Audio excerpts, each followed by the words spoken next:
you have got all your controls. So you can set your own temperature, plus or minus. You can have heated seats. Or you can have, signal acquired. Thank you. Or you can have cooled seats. Ever been in cooled seats? I don't think so. It blows a little fan. That's the heated. Let's try it.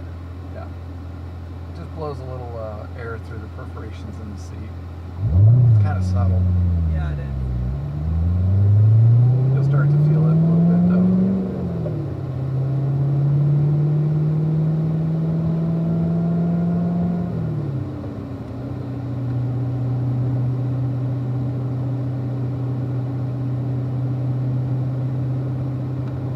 Okay, good. There you go. Go straight. Okay, I want you to hold on to your stuff pretty tight, all right?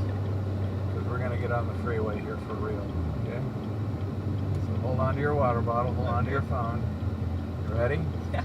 We're going to give you a little feel of what 650 horsepower is, and then we're going to feel the brakes.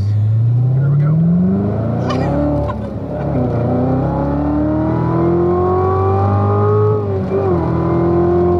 Brakes. Oh my goodness. Is that not fun?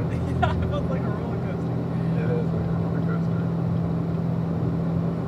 So, the good news is, your brake work, right on. Yeah. Felt good.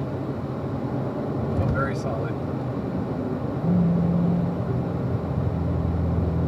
So actually I have to feather the gas a little bit because our tires really aren't warmed up, and with that much horsepower you end up spinning your rear tires, which, you know, some people think is really cool, you know, to do a burnout or spin your tires or whatever. It shows your car's got a lot of power.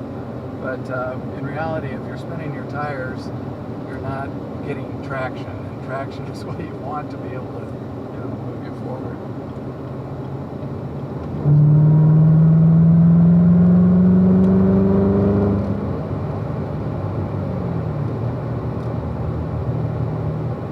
So, because this thing has such a wide range, we can go up to 6,500 RPM. I can literally be in several different gears and still be doing, you know, only 4,000 RPM. So when I'm in third gear and we step on it,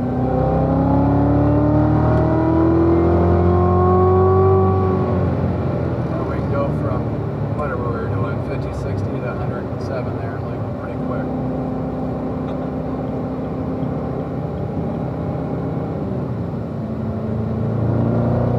Fourth gear's got a lot of power to it too. On the track I use third, fourth, and fifth basically.